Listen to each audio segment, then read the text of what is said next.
Hi hello welcome to competitive cracker. എൻ്റെ പേര് അനുശ്രീ. ഡിഗ്രിയുള്ള ഉദ്യോഗാർത്ഥികൾക്കും എഴുതാൻ സാധിക്കുന്ന കമ്പനി ബോർഡ് LGS വിജ്ഞാപനം 2025 അവസാനത്തോടുകൂടി വരാൻ പോവുകയാണ്. സോ കമ്പനി ബോർഡ് LGSന് തയ്യാറെടുക്കുന്ന ഉദ്യോഗാർത്ഥികൾക്കായിട്ടുള്ള കോമ്പറ്റേറ്റീവ് ക്രാക്കറിന്റെ പുതിയ ബാച്ച് ആരംഭിച്ചിട്ടുണ്ട്. കൂടുതൽ വിവരങ്ങൾക്കായിട്ട് ഞങ്ങളെ കോൺടാക്ട് ചെയ്യും. ഇന്ന് നമ്മൾ ഡിസ്കസ് ചെയ്യാൻ വേണ്ടി പോകുന്നത് PSCയിലൊക്കെ ചോദിക്കുന്ന, പ്രത്യേകിച്ച് PSC ടൈപ്പിസ്റ്റ് എക്സാംസിനൊക്കെ ചോദിക്കുന്ന വളരെ പ്രധാനപ്പെട്ട ജോഗ്രഫിയിലെ ഒരു ഭാഗമാണ് സോയിൽ എന്ന് പറയുന്നത്.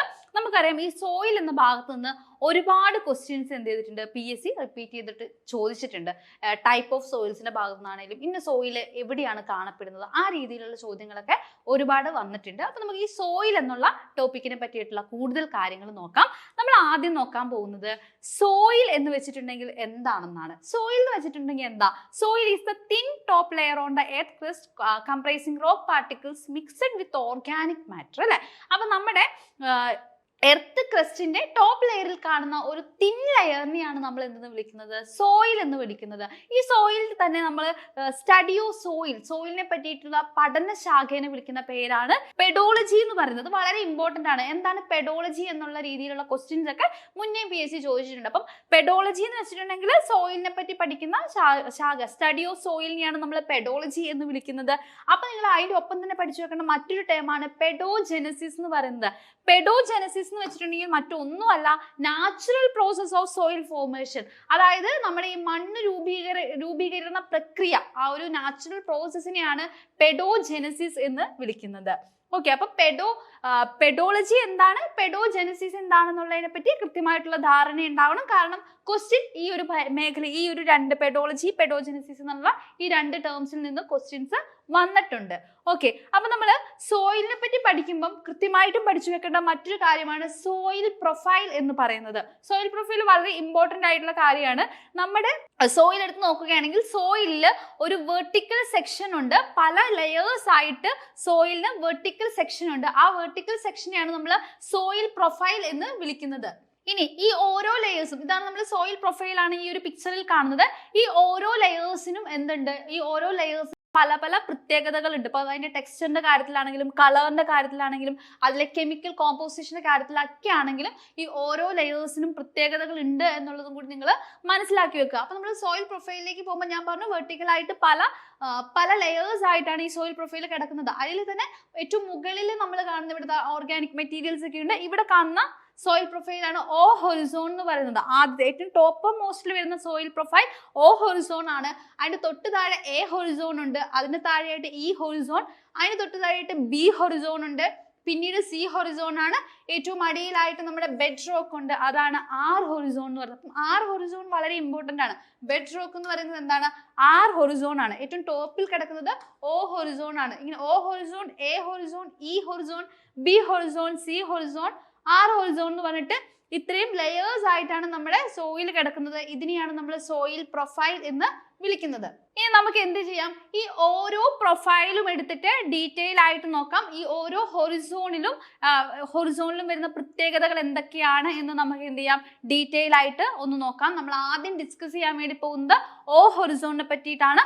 ഓ ഹൊറിസോണിന്റെ പ്രത്യേകതകൾ നമുക്കൊന്ന് ഡിസ്കസ് ചെയ്ത് നോക്കാം.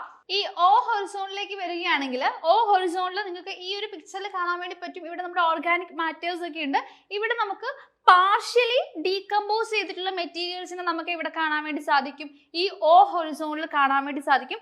ഏറ്റവും കൂടുതൽ ഓർഗാനിക് മാറ്റർ നിൽക്കുന്നതും എവിടെയാണ്? ഓ ഹൊറിസോണിലാണെന്നും കൂടി നിങ്ങൾ മനസ്സിലാക്കി വെക്കുക. ഇവിടെ പാർഷ്യലി ഡീകമ്പോസ്ഡ് ഓർഗാനിക് മാറ്റേഴ്സ് നമുക്ക് ഇവിടെ കാണാൻ വേണ്ടി സാധിക്കും. ഏറ്റവും കൂടുതൽ ഓർഗാനിക് മാറ്റേഴ്സും ഉള്ളത് ഇവിടെയാണ്.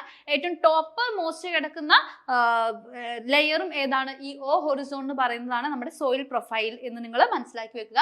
രണ്ടാമത്തത്, അതിന് തൊട്ട് താഴെ വരുന്ന ഹൊറിസോൺ എന്ന് പറയുന്നത്, അതിന് തൊട്ട് താഴെ വരുന്ന ലെയർ എന്ന് പറയുന്നത് എ ഹൊറിസോൺ ആണ്. എ ഹൊറിസോണിലേക്ക് വരുമ്പം എ ഹൊറിസോൺ എന്ന് പറയുന്നത് എന്താണ്? നമ്മുടെ ടോപ്പ് സോയിലിന്റെ ഒരു ഭാഗമാണ് എ ഹൊറിസോൺ എന്ന് പറയുന്നത്. അതാണ് അവിടെ കൃത്യമായിട്ടും പഠിച്ചു വെക്കേണ്ടത്. എ ഹൊറിസോൺ എന്ന് പറയുന്നത് ടോപ്പ് സോയിലിന്റെ ഭാഗമാണെന്ന് നിങ്ങൾ മനസ്സിലാക്കി വെക്കുക. ഇനി അതിന്റെ ഒപ്പം തന്നെ നമ്മൾ മനസ്സിലാക്കി വെക്കേണ്ട ഒരു കാര്യമാണ്, ഈ ഒരു എ ഹൊറിസോണിലേക്ക് വരുമ്പോൾ ഈ ഒരു എ ഹൊറിസോണിലേക്ക് വരുമ്പം ഇവിടെ ലിവിങ് ഓർഗാനിസംസ് അതുപോലെ തന്നെ ഹ്യൂമസ് അങ്ങനത്തെ ഉള്ള കാര്യങ്ങളൊക്കെ ഇവിടെ ഉണ്ട്, ഈ ഒരു എ ഹൊറിസോൺസിലുണ്ട്. അതുപോലെ തന്നെ ഇവിടെ ഓർഗാനിക് മാറ്ററിന്റെ കൂടെ മിനറൽസും കൂടി മിക്സ് ചെയ്തിട്ട് ആണ് എവിടെ വരുന്നത്, ഈ എ ഹൊറിസോണിൽ വരുന്നതും കൂടി നിങ്ങൾ മനസ്സിലാക്കി വെക്കുക. ഈ ലെയറിലാണ് നമുക്ക് മിനറൽ സോയിൽ കാണാൻ വേണ്ടി സാധിക്കുന്നത്. ഇവിടെ മിനറൽ സോയിൽ ആണ്, അതുപോലെ തന്നെ ഇവിടെയാണ് കൂടുതൽ ഓർഗാനിക് മാറ്ററിന്റെ അക്യുമുലേഷൻ ഉള്ളതും ഈ ഒരു ലെയറിലാണെന്ന് നമ്മൾ മനസ്സിലാക്കി വെക്കുക. അപ്പൊ നമ്മൾ ഓ ഹൊറിസോണും പറഞ്ഞു, അതുപോലെ തന്നെ എ ഹൊറിസോണും പറഞ്ഞു. അപ്പം ഈ ഒരു എ ഹൊറിസോണിൽ കൂടുതൽ എന്തുണ്ട്, നമ്മുടെ ഓർഗാനിക് മാറ്ററിന്റെ അക്യുമുലേഷൻ ഉണ്ടെന്നാണ് നിങ്ങൾ ഇവിടെ മനസ്സിലാക്കി വെക്കേണ്ട ഒരു പോയിന്റ് എന്ന് പറയുന്നത്. ഈ ഒരു ലെയറിൽ അയൺ ക്ലേ പോലുള്ള മെറ്റീരിയൽസ് ഡിപ്ലീറ്റഡ് ആണെന്നും കൂടി ഉള്ളത് നിങ്ങൾ മനസ്സിലാക്കി വെക്കുക. അപ്പോൾ എ ഹൊറിസോണിൽ അയൺ ക്ലേ തുടങ്ങിയ മെറ്റീരിയൽസ് അല്ലെങ്കിൽ കോമ്പൗണ്ട്സ് എന്താണ് അവിടെ ഡിപ്ലീഷൻ ഉണ്ടെന്നും ഉള്ളതും കൂടി നിങ്ങൾ മനസ്സിലാക്കി വെക്കുക. ഇനി നമ്മൾ തൊട്ടടുത്ത ഹൊറിസോണിലേക്ക് വരികയാണ്, അതാണ് ഈ ഹൊറിസോൺ എന്ന് പറയുന്നത്. ഈ ഹൊറിസോണിന്റെ പ്രത്യേകത എന്തൊക്കെയാണെന്ന് നമുക്ക് നോക്കാം. ഈ ഹൊറിസോണിലേക്ക് വരുമ്പോൾ ഈ ഹൊറിസോൺ എന്ന് പറയുന്നത് ആക്ച്വലി നമ്മുടെ എന്താണ്, ഇവിടെ ഈ എന്നുള്ള വാക്ക് റെപ്രസെന്റ് ചെയ്യുന്നത് എലൂവിയേറ്റഡ് ലെയർ എന്നാണ്. അപ്പം ഈ ഹൊറിസോൺ എന്ന് പറയുമ്പോൾ നിങ്ങൾ എലൂവിയേഷൻ എന്നുള്ള പ്രോസസ്സും കൂടി നിങ്ങൾ ഓർത്ത് വെക്കുക. എലൂവിയേഷൻ ആൻഡ് അലൂവിയേഷൻ എന്ന് പറഞ്ഞാൽ നമുക്ക് 2-3 പ്രോസസ്സുകൾ എന്ത് ചെയ്യാണ്ട് സോയിൽ ഫോർമേഷനിൽ പഠിക്കാൻ വേണ്ടിയിട്ടുണ്ട്.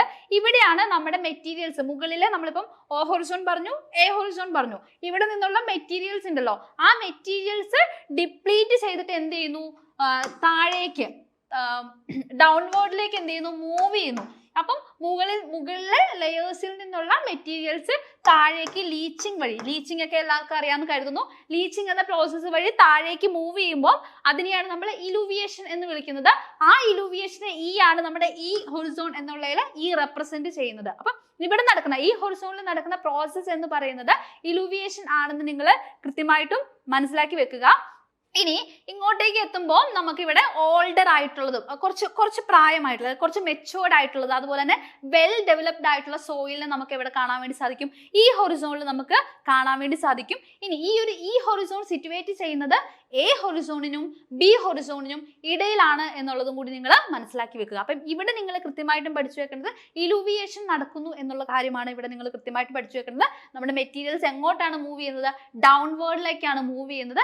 ഏതൊക്കെ ലെയേഴ്സിന്റെ ഇടയിലാണ് ഈ ഹൊറിസോൺ സ്ഥിതി ചെയ്യുന്നത്, എ ഹൊറിസോണിനും ബി ഹൊറിസോണിനും ഇടയിലാണ് നമ്മുടെ ഈ ഹൊറിസോൺ സ്ഥിതി ചെയ്യുന്നത്. ഓക്കെ, ഇനി ഇവിടെ നമുക്ക് എന്തൊക്കെയാണ് ഇവിടെ നമ്മുടെ ലീച്ച് ചെയ്ത് വരുന്ന മെറ്റീരിയൽസ് എന്ന് നമുക്ക് നോക്കാം. നമ്മൾ മുന്നത്തെ ലെയറിൽ നമ്മൾ പഠിച്ചു അവിടെ അയൺ ക്ലേ ഡിപ്ലീഷൻ ഉണ്ടെന്ന് നമ്മൾ പഠിച്ചു. ഇങ്ങോട്ടേക്ക് വരുമ്പോൾ ഇവിടെ ലീച്ച് ചെയ്ത് വരുന്ന പ്രധാനപ്പെട്ട കോമ്പൗണ്ട്സ് എന്ന് പറയുന്നത് ക്ലേ, അയൺ, അലൂമിനിയം ഓക്സൈഡ്സ് തുടങ്ങിയവയൊക്കെയാണ് എന്ത് ചെയ്യുന്നത് ഈ ഒരു ലെയറിലേക്ക് അല്ലെങ്കിൽ ഈ ഒരു ഹൊറിസോണിലേക്ക് എത്തുമ്പോൾ കൂടുതലും എന്ത് ചെയ്യുന്നത് ലീച്ച് ചെയ്തിട്ട് വരുന്നത്. അപ്പം ഏതൊക്കെയാണ് നമ്മുടെ എലൂവിയേഷൻ പ്രോസസ്സ് വഴി എലൂവിയേറ്റ് ചെയ്ത് വരുന്നതെന്ന് വെച്ചിട്ടുണ്ടെങ്കിൽ ക്ലേ, അയൺ, അലൂമിനിയം ഓക്സൈഡ്സ് ഒക്കെയാണെന്ന് നിങ്ങൾ മനസ്സിലാക്കി വെച്ചോളുക. ഇനി നിങ്ങൾ ഇവിടെ പഠിക്കേണ്ടത് എന്താണെന്ന് വെച്ചിട്ടുണ്ടെങ്കിൽ ഇവിടെ കുറച്ച് റെസിസ്റ്റന്റ് മിനറൽസ് പോലെ, അതായത് നമ്മുടെ ക്വാർട്സ്, സാൻഡ്സ്റ്റോൺസ്, സിൽറ്റ് സൈസസ് അതുപോലെയുള്ള കുറച്ച് റെസിസ്റ്റന്റ് മിനറൽസ് എന്ത് ചെയ്യുന്നുണ്ട് ഇവിടെ നമ്മുടെ ഈ ലീച്ചിങ് പ്രക്രിയ വഴി ഇവിടെ നമ്മൾ പറഞ്ഞു ലീച്ച് ചെയ്ത് താഴേക്ക് പോകുന്നുണ്ടെന്ന് പറഞ്ഞു. അതിൽ കുറച്ച് കാര്യങ്ങൾ എന്ത് ചെയ്യുന്നുണ്ട് അവിടെ തന്നെ അവശേഷിക്കുന്നുണ്ട്. കുറച്ച് കോൺസെൻട്രേഷൻ ഓഫ് റെസിസ്റ്റന്റ് മിനറൽസ് എന്ത് ചെയ്യുന്നുണ്ട് ഇവിടെ ലീവ് ചെയ്യുന്നുണ്ടെന്നുള്ളതും കൂടി നിങ്ങൾ മനസ്സിലാക്കി വെച്ചോളൂ കേട്ടോ. ഓക്കെ, ഇനി നമ്മൾ അടുത്ത ഹൊറിസോണിലേക്ക് പോവാണ്. അതാണ് ബി ഹൊറിസോൺ എന്ന് പറയുന്നത്. നമ്മൾ നേരത്തെ ടോപ്പ് സോയിലിന്റെ കാര്യം പഠിച്ചു. എ ഹൊറിസോൺ എന്ന് പറയുന്നത് ടോപ്പ് സോയിലിന്റെ ഭാഗമാണെന്ന് പഠിച്ചു. ഇനി നമ്മൾ അടുത്തയിലേക്ക് പോവാണ്. തൊട്ട് താഴത്തേക്ക് പോകുമ്പോൾ അവിടെ സബ് സോയിലാണ് നമുക്ക് കാണാൻ വേണ്ടി സാധിക്കുന്നത്. സബ് സോയിലിന്റെ പാർട്ടാണ് ഏതെന്ന് പറയുന്നത് ബി ഹൊറിസോൺ എന്ന് പറയുന്നത്. അപ്പൊ നമ്മൾ ഓ ഹൊറിസോൺ പഠിച്ചു, എ ഹൊറിസോൺ പഠിച്ചു, ഇ ഹൊറിസോൺ പഠിച്ചു. അതിന്റെ തൊട്ട് താഴെ വരുന്നത് ബി ഹൊറിസോൺ ആണ്. ബി ഹൊറിസോൺ അല്ലെങ്കിൽ സബ് സോയിൽ എന്ന് പറയുന്നത്. ഇവിടെ എന്താ നടക്കുന്നത്, ഇവിടെ നമുക്ക് എന്ത് റിഫ്ലക്ട് ചെയ്യുന്നു, കെമിക്കൽ അല്ലെങ്കിൽ physical alteration of parent material. എന്താണ് പാരന്റ് മെറ്റീരിയൽ എന്ന് വെച്ചിട്ടുണ്ടെങ്കിൽ നമ്മുടെ പിതൃശിലയിൽ നിന്നുള്ള ഫിസിക്കൽ അല്ലെങ്കിൽ കെമിക്കൽ ആൾട്ടറേഷൻ നമുക്ക് കാണാൻ വേണ്ടി സാധിക്കുന്നത് നമുക്ക് എവിടെയാണ്, ഈ ഒരു ബി ഹൊറിസോണിലാണ് നമുക്ക് കാണാൻ വേണ്ടി സാധിക്കുന്നത്. അപ്പം ബി ഹൊറിസോണിലേക്ക് എത്തുമ്പോൾ പാരന്റ് റോക്കിന്റെ ആ ഒരു വിള്ളലും കാര്യങ്ങളൊക്കെ നമുക്ക് എവിടെ കാണാൻ വേണ്ടി സാധിക്കും, അതിന്റെ ഒരു ആൾട്ടറേഷൻ നമുക്ക് ബി ഹൊറിസോണിൽ കാണാൻ വേണ്ടി സാധിക്കും. ഇനി നമ്മൾ നേരത്തെ പഠിച്ചു എലൂവിയേഷൻ സംഭവിക്കുന്നത് ഈ ഹൊറിസോണിൽ പഠിച്ചു. അവിടെ നമ്മൾ പറഞ്ഞു നമ്മുടെ മെറ്റീരിയൽസ് മൂവ് ചെയ്ത് ലീച്ചിങ് പ്രോസസ് വഴി മൂവ് ചെയ്ത് താഴേക്ക് വരുന്നുണ്ടെന്ന് നമ്മൾ പറഞ്ഞു. ഇനി ഇത്തരത്തിൽ മൂവ് ചെയ്ത് വരുന്ന ഈ മെറ്റീരിയൽസ് ഉണ്ടല്ലോ ഇങ്ങനെ താഴേക്ക് മൂവ് ചെയ്ത് എന്തൊക്കെയായിരുന്നു താഴേക്ക് മൂവ് ചെയ്ത് വരുന്നത്, നമ്മൾ അയൺ ക്ലേയുടെ കാര്യമൊക്കെ പറഞ്ഞു. ഇത്തരത്തിൽ മൂവ് ചെയ്ത് വരുന്ന ഈ മെറ്റീരിയൽസ് എന്ത് ചെയ്യും? അക്യുമുലേറ്റ് ചെയ്യും. ഇത് അക്യുമുലേറ്റ് ചെയ്യുന്നത് എവിടെയാണ്? അത് അക്യുമുലേറ്റ് ചെയ്യുന്നത് നമ്മുടെ ബി ഹൊറിസോണിലാണ്. അതായത് എ ഹൊറിസോൺ, മുകളിൽ ഏറ്റവും മുകളിൽ O ഹൊറിസോൺ ഉണ്ട്, അതിന് തൊട്ട് താഴെ A ഹൊറിസോൺ ഉണ്ട്, അതിന് താഴെ E ഹൊറിസോൺ ഉണ്ട്, അതിന് താഴെ B ഹൊറിസോൺ ആണുള്ളത്. അപ്പം ഈ A ഹൊറിസോണിൽ നിന്നും E ഹൊറിസോണിൽ നിന്നും എന്ത് ചെയ്യുന്നു? നമ്മുടെ മെറ്റീരിയൽസ് എന്ത് ചെയ്യുന്നു? ലീച്ച് ചെയ്ത് ഡൗൺവേർഡ് ആയിട്ട് എലൂവിയേഷൻ സംഭവിക്കുന്നു. ഈ എലൂവിയേഷൻ സംഭവിച്ച ഈ മെറ്റീരിയൽസ് മുഴുവൻ താഴേക്ക് വന്നിട്ട് എവിടെ അക്യുമുലേറ്റ് ചെയ്യും? ബി ഹൊറിസോണിൽ അക്യുമുലേറ്റ് ചെയ്യും. അപ്പൊ ഈ ബി ഹൊറിസോണിൽ അക്യുമുലേറ്റ് ചെയ്യുമ്പോൾ ആ ഒരു പ്രോസസ്സിനെ നമ്മൾ വിളിക്കുന്നത് എന്താണ്? അക്യുമുലേഷൻ പ്രോസസ് എന്നാണ് വിളിക്കുന്നത്. അപ്പൊ അക്യുമുലേറ്റ് ചെയ്യുന്നത് എവിടെയാണ്? ബി ഹൊറിസോണിലാണെന്ന് നിങ്ങൾ മനസ്സിലാക്കി വെച്ചോളൂ. അപ്പം ഏത് ലെയറാണ്, ഏത് ലെയറിലാണ് സോയിലിൽ ഏത് ലെയറിലാണ് അക്യുമുലേഷൻ സംഭവിക്കുന്നതെന്ന് വെച്ചിട്ടുണ്ടെങ്കിൽ അത് സംഭവിക്കുന്നത് നമ്മുടെ ബി ഹൊറിസോൺ അല്ലെങ്കിൽ സബ് സോയിലാണ്. അതുകൊണ്ട് തന്നെ നമ്മുടെ മുകളിൽ നിന്നും അയണും ക്ലേയും അലൂമിനിയം തുടങ്ങിയ വസ്തുക്കൾ, ഓർഗാനിക് കോമ്പൗണ്ട്സ് ഒക്കെ ഇങ്ങനെ ഒലിച്ചു വരുന്നുണ്ട് അല്ലെ. ഈ ഒലിച്ചു വന്ന് ഇലുവേറ്റ് ചെയ്ത് വരുന്ന സാധനങ്ങളെല്ലാം, അയൺ ആണെങ്കിലും ക്ലേ ആണെങ്കിലും അലൂമിനിയം ആണെങ്കിലും ഓർഗാനിക് കോമ്പൗണ്ട്സ് ആണെങ്കിലും ഇവയെല്ലാം എന്ത് ചെയ്യണു? നമ്മുടെ ബി ഹൊറിസോണിൽ വന്നിട്ട് അക്യുമുലേറ്റ് ചെയ്തിരിക്കുന്നു. ഈ ഒരു പ്രോസസ്സിനെയാണ് നമ്മൾ എന്തെന്ന് വിളിക്കുന്നത്? ഇലൂവിയേഷൻ എന്ന് വിളിക്കുന്നത്. നമ്മൾ രണ്ട് പ്രോസസ്സാണ് പഠിച്ചത്. ഒന്ന് എലൂവിയേഷൻ. എലൂവിയേഷൻ എന്ന് വെച്ചാൽ ഈ ഹൊറിസോണിൽ എന്ത് വരുന്നു? എലൂവിയേഷൻ വരുന്നു. ഈ എലൂവിയേഷൻ എന്ന് വെച്ചാൽ ലീച്ച് ചെയ്ത് താഴേക്ക് പോകുന്നു. ഈ ലീച്ച് ചെയ്ത് താഴേക്ക് പോകുന്ന സാധനങ്ങൾ അക്യുമുലേറ്റ് ചെയ്യുമ്പോൾ അതെന്താകും? ഇലൂവിയേഷൻ ആകും. അതാണ് ഇലൂവിയേഷൻ എന്ന പ്രോസസ്സ്. ഇലൂവിയേഷൻ പ്രോസസ്സ് നടക്കുന്നത് ബി ഹൊറിസോൺ അല്ലെങ്കിൽ സബ് സോയിലാണെന്ന് നിങ്ങൾ കൃത്യമായിട്ട് മനസ്സിലാക്കി വെക്കുക. അപ്പൊ നമുക്ക് എന്ത് ചെയ്യാം? അടുത്ത ലെയറിലേക്ക് പോവാം. അതാണ് സി ഹൊറിസോൺ അല്ലെങ്കിൽ പാരന്റ് റോക്ക് എന്ന് പറയുന്നത്. ഓക്കെ, അപ്പം എന്താണ് ഈ സി ഹൊറിസോൺ? ഈ ലെയറിൽ എന്താണ് സംഭവിക്കുന്നതെന്ന് വെച്ചിട്ടുണ്ടെങ്കിൽ ഇവിടെയാണ് നമ്മുടെ പാരന്റ് മെറ്റീരിയൽ അല്ലെങ്കിൽ പിതൃശില എന്ന് പറയുന്നത്. ഇവിടെ എന്ത് സംഭവിക്കുന്നു? വെതേർഡ് ആയിരിക്കും. ഇതിന് അപക്ഷയം സംഭവിച്ചിട്ടുണ്ടാവും. ഈ അപക്ഷയം സംഭവിച്ചിട്ടുള്ള പാരന്റ് മെറ്റീരിയൽ എന്ത് ചെയ്യണു? അപക്ഷയം മുകളിൽ നിന്ന് വിള്ളലൊക്കെ ഏറ്റ് വിണ്ട് കീറി വരുന്ന ഈ പാരന്റ് റോക്ക് മെറ്റീരിയൽസ് എന്ത് ചെയ്യണു? സി ഹൊറിസോണിൽ വന്നിട്ട് എന്ത് ചെയ്യണു? സി ഹൊറിസോണിൽ വന്നിട്ട് അക്യുമുലേറ്റ് ചെയ്യുന്നു. അതാണ് നിങ്ങൾ ഇവിടെ മനസ്സിലാക്കി വെക്കേണ്ടത്. അപ്പം സി ഹൊറിസോണിൽ അക്യുമുലേറ്റ് ചെയ്യുന്നത് വെതറിങ് സംഭവിച്ചിട്ടുള്ള പാരന്റ് മെറ്റീരിയൽ ആണ്. അതുകൊണ്ട് തന്നെ നമുക്ക് ഈ ഒരു സി ഹൊറിസോണിൽ എന്ത് ചെയ്യാൻ വേണ്ടി സാധിക്കും? വലിയ പൊട്ടിയിട്ടുള്ള റോക്ക് കഷ്ണങ്ങൾ, അത്യാവശ്യം വലിയ സൈസിലുള്ള ബ്രോക്കൺ റോക്കുകൾ, ബ്രോക്കൺ ആയിട്ടുള്ള പാറകൾ നമുക്ക് എവിടെ കാണാൻ വേണ്ടി സാധിക്കും? സി ഹൊറിസോണിൽ നമുക്ക് കാണാൻ വേണ്ടി സാധിക്കും. ഇനി നമ്മൾ ഏറ്റവും അവസാനത്തെ ലെയറിലേക്ക് പോവുകയാണ്. അവസാനത്തെ ലെയറാണ് ഏത്? ആർ ഹൊറിസോൺ അല്ലെങ്കിൽ ബെഡ് റോക്ക് എന്ന് പറയുന്നത്. വളരെ ഇമ്പോർട്ടൻ്റ് ആണ്. ബെഡ് റോക്ക് എന്ന് പറഞ്ഞാൽ വളരെ കട്ടിയുള്ളതും വലിയ പീസസ് ആയിട്ട് കിടക്കുന്നതും, ഇതുപോലെ വലിയ പീസസ് ആയിട്ട് കിടക്കുന്നതും ആയിരിക്കും ബെഡ് റോക്ക് എന്ന് പറയുന്നത്. അവിടുത്തെ ആ ലെയറിന് വിളിക്കുന്ന പേരാണ് ആർ ഹൊറിസോൺ എന്ന് പറയുന്നത്. അപ്പൊ നമ്മുടെ സോയിൽ പ്രൊഫൈലിന്റെ ഏറ്റവും ബേസ് ഏതാണെന്ന് ചോദിച്ചാൽ, ബേസ് ഓഫ് സോയിൽ പ്രൊഫൈൽ ഏതെന്ന് ചോദിച്ചാൽ അത് മറ്റൊന്നും അല്ല, അതേതാണ്? ബെഡ് റോക്ക് അല്ലെങ്കിൽ നമ്മുടെ ആർ ഹൊറിസോൺ ആണ്. ഓക്കെ, അപ്പൊ നമ്മൾ മുകളിലെ ലെയേഴ്സിനെ ഓരോന്നിനായിട്ട് പഠിച്ചല്ലേ. അപ്പൊ മുകളിലെ ലെയേഴ്സിനൊക്കെ നമ്മൾ എന്താ പഠിച്ചേ? എല്ലാം ചെറിയ പീസസ് ആണ് വരുന്നത് അല്ലെ. ഒരുപാട് ലാർജ് മാസസ് ഓഫ് പീസസ് നമ്മൾ പഠിച്ചിട്ടില്ല. മുകളിലെല്ലാം പല മെറ്റീരിയൽസ് പല രീതിയിൽ പൊടിഞ്ഞും വെതറിങ് സംഭവിച്ച് അങ്ങനെയൊക്കെയാണ് ഇരിക്കുന്നത്. പക്ഷെ നമ്മൾ ഈ ഒരു ആർ ഹൊറിസോൺ അല്ലെങ്കിൽ നമ്മുടെ ബെഡ് റോക്കിലേക്ക് വരികയാണെങ്കിൽ ഇവിടെ നമുക്ക് ഹാർഡ് റോക്കുകൾ ഉണ്ടല്ലോ, ഹാർഡ് റോക്കുകളുടെ വലിയൊരു പീസസ് ആണ് അല്ലെങ്കിൽ large masses of hard rock ആണ് നമുക്ക് എവിടെ കാണാൻ വേണ്ടി സാധിക്കുക? ആർ ഹൊറിസോണിൽ കാണാൻ വേണ്ടിയിട്ട് സാധിക്കാം. അപ്പൊ ഇത്രയാണ് പ്രധാനപ്പെട്ട സോയിൽ പ്രൊഫൈൽ അല്ലെങ്കിൽ നമ്മുടെ സോയിലിന്റെ വിവിധ ലെയേഴ്സ് എന്ന് പറയുന്നത്. ഓരോ ലെയറും എന്താണെന്ന് കൃത്യമായിട്ട് നിങ്ങൾ മനസ്സിലാക്കി വെക്കുക. ഈ ഭാഗത്തു നിന്നൊക്കെ ഇടയ്ക്കൊക്കെ എന്ത് ചെയ്യാറുണ്ട്? ക്വസ്റ്റ്യൻസ് വരാറുള്ളതാണ്. അപ്പൊ നമുക്ക് എന്ത് ചെയ്യാം? ഇനി നമുക്ക് ഈ ഒരു സോയിൽ ഫോർമേഷനെ പറ്റി പറയാനുണ്ട്. സോയിൽ ഫോം ചെയ്യുമ്പം അതിൽ എന്തൊക്കെ കാര്യങ്ങൾ സോയിൽ ഫോർമേഷനെ ഇൻഫ്ലുവൻസ് ചെയ്യുന്നുണ്ടെന്നാണ് നമ്മൾ പഠിക്കാൻ വേണ്ടി പോകുന്നത്. അപ്പൊ ഫാക്ടേഴ്സ് അഫക്റ്റിംഗ് സോയിൽ ഫോർമേഷൻ ആണ് നമ്മൾ പഠിക്കുന്നത്. നമ്മൾ ഏതൊക്കെ ഫാക്ടേഴ്സ് ആണ് നമ്മളെ സോയിൽ ഫോർമേഷൻ അഫക്ട് ചെയ്യുന്നത് വെച്ചാൽ, പാരന്റ് റോക്ക് മെറ്റീരിയൽ അഫക്ട് ചെയ്യുന്നുണ്ട്, ഇൻഫ്ലുവൻസ് ചെയ്യുന്നുണ്ട്. അതുപോലെ തന്നെ സർഫേസ് റിലീഫ്, അതുപോലെ തന്നെ ക്ലൈമറ്റ്, നാച്ചുറൽ വെജിറ്റേഷൻ, ടൈം, ഈ 5 കാര്യങ്ങളാണ് എന്ത് ചെയ്യുന്നത്, സോയിൽ മണ്ണ് രൂപീകരണത്തിനെ അഫക്റ്റ് ചെയ്യുന്ന അല്ലെങ്കിൽ ഇൻഫ്ലുവൻസ് ചെയ്യുന്ന കാര്യങ്ങൾ എന്ന് പറയുന്നത്. ഇനി നമ്മൾ സോയിലുമായി ബന്ധപ്പെട്ട് സോയിലിന്റെ ഇപ്പൊ ഫെർട്ടിലിറ്റി അല്ലെങ്കിൽ ഫെർട്ടിലിറ്റിയുമായി ബേസ് ചെയ്തിട്ട് നമ്മൾ സോയിലിന്റെ ഫെർട്ടിലിറ്റിനെ ബേസ് ചെയ്തുകൊണ്ട് നമ്മൾ സോയിലിനെ 2 രീതിയിലാണ് ക്ലാസിഫൈ ചെയ്തേക്കുന്നത്. അത് ഏതൊക്കെയാണ്? ഉർവാര സോയിൽ ആൻഡ് ഉസാര സോയിൽ. കേട്ടിട്ടുണ്ടാവും നിങ്ങൾ ഒരുപാട് തവണ, അല്ലെങ്കിൽ എവിടെയെങ്കിലും വായിച്ചിട്ടുണ്ടാവും. ഉർവാര സോയിൽ എന്ന് വെച്ചിട്ടുണ്ടെങ്കിൽ മോസ്റ്റ് ഫെർട്ടൈൽ സോയിലാണ്, നല്ല ഫലഭൂയിഷ്ടമായിട്ടുള്ള സോയിലാണ് ഉർവാര സോയിൽ എന്ന് പറയുന്നത്. അപ്പൊ ഉർവാര ആൻഡ് ഉസാര എന്ന് പറയുന്നത് എന്താണ്? ഫെർട്ടിലിറ്റിനെ ബേസ് ചെയ്തിട്ടുള്ള സോയിലിന്റെ 2 ക്ലാസിഫിക്കേഷൻ ആണ്. അപ്പൊ ഉർവാര എന്ന് വെച്ചാൽ ഫെർട്ടൈൽ ആണ്, ഉസാര എന്ന് വെച്ചാൽ സ്റ്റെറൈൽ സോയിലാണ്, അല്ലെ, ഇൻഫെർട്ടൈൽ ആയിട്ടുള്ള സോയിലാണ് ഉസാര എന്ന് പറയുന്നത്. ഇനി നമ്മുടെ ഐക്കാർ ഉണ്ടല്ലോ, Indian council of agriculture research സെന്ററിന്റെ ക്ലാസിഫിക്കേഷൻ അനുസരിച്ചിട്ട് സോയിലിനെ 8 കാറ്റഗറി 8 എണ്ണമായിട്ടാണ് സോയിലിനെ ഐക്കാർ ക്ലാസിഫൈ ചെയ്തേക്കുന്നത്. അപ്പൊ ഇന്ത്യയിലെ 8 ടൈപ്പ് ഓഫ് സോയിൽസ് ആണ് നമ്മൾ ഇവിടെ ലിസ്റ്റ് ഡൗൺ ചെയ്തേക്കുന്നത്. നോക്കിക്കേ, alluvial soil, red soil, black അല്ലെങ്കിൽ റീഗർ സോയിൽ, ആരിഡ് അല്ലെങ്കിൽ desert soil, laterite soil, saline soil, peaty or marshy soil, അതുപോലെ തന്നെ 8ാമത് പറയുന്നത് forest soil or mountain soil. ഇങ്ങനെ 8 ക്ലാസിഫിക്കേഷൻ ആണ് ഐക്കാർ നമുക്ക് സോയിലിന്റെ ടൈപ്പ് ആയിട്ട് കൊടുത്തേക്കുന്നത് ഇന്ത്യയിൽ പ്രധാനമായിട്ടും. അപ്പൊ ഞാനിവിടെ മാപ്പിൽ ഇന്ത്യയിലെ അതായത് ഈ സോയിൽ എവിടെയൊക്കെ ഇന്ത്യയിലെ ഏതൊക്കെ ഭാഗങ്ങളിലാണ് കാണുന്നതെന്ന് ഈ മാപ്പിൽ കൊടുത്തിട്ടുണ്ട്. അപ്പൊ ഇത് നോക്കിയാൽ നിങ്ങൾക്ക് മനസ്സിലാക്കാൻ വേണ്ടി സാധിക്കും. ഇന്ത്യയിൽ ഏറ്റവും കൂടുതൽ കാണപ്പെടുന്ന സോയിൽ എന്ന് പറയുന്നത് ഏതാണ്? അലൂവിയൽ സോയിൽ ആണ്, അല്ലെ. മോസ്റ്റ് ഫെർട്ടൈൽ സോയിൽ ആണ് അലൂവിയൽ സോയിൽ എന്ന് പറയുന്നത്. 43% അലൂവിയൽ സോയിൽ, ഇന്ത്യയിലെ അലൂവിയൽ സോയിലിന്റെ ഒരു പെർസെൻറ്റേജ് എന്ന് പറയുന്നത്. അപ്പൊ നമുക്ക് ഈ പിക്ചർ നോക്കുവാണെങ്കിൽ നിങ്ങൾക്ക് മനസ്സിലാക്കാൻ വേണ്ടി സാധിക്കും. ഇവിടെ കണ്ടില്ലേ അലൂവിയൽ സോയിൽ. ഇവിടെ നോക്കിക്കേ, നമ്മുടെ നോർത്ത് ഇന്ത്യൻ പ്ലെയിൻസ് ആണല്ലേ ഇവിടെ കാണുന്നത്. നമ്മുടെ പ്ലെയിൻസ് ആണ് ഇവിടെ കാണുന്നത്. ഇവിടെ നമ്മുടെ ഹിമാലയൻ നദികളൊക്കെ ഫോം ചെയ്ത് ഹിമാലയൻ നദികളെല്ലാം ഒഴുകി വന്ന് ഇവിടെ എക്കൽ മണ്ണൊക്കെ നിക്ഷേപിച്ച് ഉണ്ടാക്കിയതാണ് ഈ നോർത്തേൺ പ്ലെയിൻസ് എന്ന് പറയുന്നത്. ഈ നോർത്തേൺ പ്ലെയിൻസിന്റെ അവിടെ തന്നെ നമുക്ക് അവിടെയാണ് നമുക്ക് പ്രധാനമായിട്ടും അലൂവിയൽ സോയിലിന്റെ ഡെപ്പോസിഷൻ കൂടുതലായിട്ടും നമുക്ക് ഈ ഒരു ഭാഗത്ത് നമുക്ക് കാണാൻ വേണ്ടി സാധിക്കും. അത് മാത്രമല്ല, നമ്മുടെ ഈ ബ്രഹ്മപുത്രയൊക്കെ ഒഴുകുന്നതാ ഇവിടെ ഈ ഒരു മേഖലയിൽ കൂടിയൊക്കെ ബ്രഹ്മപുത്ര നദി ഒഴുകുന്നുണ്ട്, അവിടെ നമുക്ക് കാണാൻ വേണ്ടി സാധിക്കും. അതുപോലെ തന്നെ ഗംഗ ബ്രഹ്മപുത്ര നദി വന്ന് കൂടിച്ചേരുന്ന ഭാഗം ഈ ഒരു ഭാഗത്തൊക്കെ എന്ത് ചെയ്യാൻ വേണ്ടി സാധിക്കും? ഈ ഡെൽറ്റ പ്ലേസസിലൊക്കെ നമുക്ക് അലൂവിയൽ സോയിലിന്റെ ഡെപ്പോസിറ്റ് കൂടുതലായിട്ടും കാണാൻ വേണ്ടി സാധിക്കും.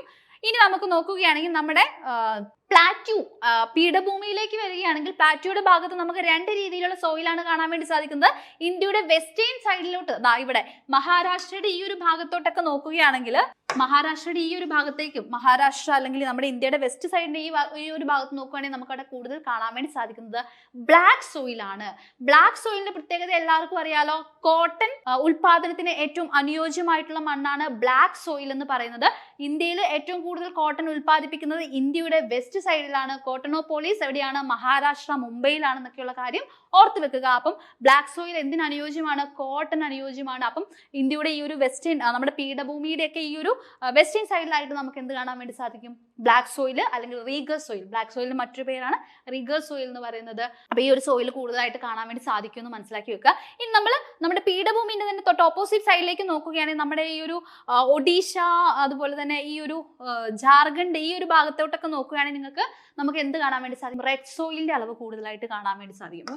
ഇവിടെ ഈ റെഡ് സോയിലിന്റെ കാറ്റഗറിയിൽ തന്നെ നമ്മൾ പഠിച്ചത് ഇപ്പം അവിടെ മാത്രമല്ല, നമ്മുടെ ഈ ഒരു പ്ലാറ്റ്യൂവിന്റെ ഭാഗത്ത് തന്നെ നമ്മുടെ ഈ ഒരു തമിഴ്നാടിന്റെ ഭാഗത്തും ആന്ധ്രാപ്രദേശ്, തമിഴ്നാട് ഈ ഒരു ഏരിയയിലും നമുക്ക് കർണാടക ഏരിയയിലൊക്കെ നമുക്ക് കൂടുതലായിട്ടും റെഡ് സോയിൽ കാണാൻ വേണ്ടി സാധിക്കുന്നുണ്ട്. റെഡ് സോയിലിന്റെ കൂടെ തന്നെ പഠിച്ചു വെക്കേണ്ട മറ്റൊരു മണ്ണാണ് ഏതെന്ന് പറയുന്നത് ലാറ്ററൈറ്റ് മണ്ണ്, ലാറ്ററൈറ്റ് സോയിൽ എന്ന് പറയുന്നത്. കേരളത്തിൽ ഏറ്റവും കൂടുതൽ കാണപ്പെടുന്നത് ഏതാണ്? ലാറ്ററൈറ്റ് സോയിലാണ്. ലാറ്ററൈറ്റ് സോയിലും ഒരു റെഡിഷ് കളറാണ് വരുന്നത്. റെഡ് കളറിലാണ് ലാറ്ററൈറ്റ് സോയിലും വരുന്നത്. നമ്മുടെ ചെങ്കല്ല് എന്നൊക്കെ നമ്മൾ പറയാറില്ലേ. അപ്പൊ ലാറ്ററൈറ്റ് സോയിലും കൂടി നിങ്ങൾ പഠിച്ചു വെക്കുക. അപ്പൊ ലാറ്ററൈറ്റ് സോയിലിന്റെ ഡിസ്ട്രിബ്യൂഷൻ നോക്കിക്കോളൂ. കേരളത്തിലുണ്ട്, അതുപോലെ തന്നെ നമ്മുടെ ഇവിടെയൊക്കെ ഈ ഒരു ഭാഗത്തൊക്കെ കുറച്ചായിട്ട് എന്തുണ്ട്, പല ഭാഗങ്ങളിൽ ലാറ്ററൈറ്റ് സോയിൽ സ്പ്രെഡ് ചെയ്ത് കിടക്കുന്നുണ്ട് എന്ന് മനസ്സിലാക്കി വെക്കുക. ഇനി നമുക്ക് പറയാനുള്ളത് ഇന്ത്യയുടെ 3 സൈഡിലും ഓഷ്യൻസ് ആണ്. വെസ്റ്റ് സൈഡിൽ അറേബ്യൻ ഓഷ്യൻ, ഈസ്റ്റ് സൈഡിൽ ബേ ഓഫ് ബംഗാൾ, താഴെ ആരുണ്ട്? ഇന്ത്യൻ ഓഷ്യൻ ഉണ്ട്. അങ്ങനെ 3 സൈഡിലെ ഓഷ്യനും നടുക്ക് ലാൻഡും കിടക്കുന്നത് കൊണ്ടാണ് ഇന്ത്യൻ പെനിൻസുല എന്ന് വിളിക്കുന്നത്. അപ്പൊ ഇന്ത്യൻ പെനിൻസുലേന്റെ നമുക്ക് ഈ 2 സൈഡ് നോക്കിയാലും നമുക്ക് കോസ്റ്റൽ കോസ്റ്റ് കാണാൻ വേണ്ടി സാധിക്കും, തീരപ്രദേശം കാണാൻ വേണ്ടി സാധിക്കും. തീരപ്രദേശത്ത് കൂടുതലും കാണപ്പെടുന്ന സോയിൽ കോസ്റ്റൽ അലൂവിയൽ സോയിൽ എന്നാണ് അറിയപ്പെടുന്നത്. അപ്പൊ അലൂവിയൽ സോയിലിന്റെ മറ്റൊരു കാറ്റഗറിയാണ് കോസ്റ്റൽ അലൂവിയൽ സോയിൽ എന്നുള്ളത് കൂടി നിങ്ങൾ മനസ്സിലാക്കി വെക്കുക. ഇന്ത്യയുടെ ഈ ഒരു പ്രദേശത്തൊക്കെ നമുക്ക് കോസ്റ്റൽ അലൂവിയൽ സോയിൽ ധാരാളമായിട്ട് കാണാൻ വേണ്ടി സാധിക്കും.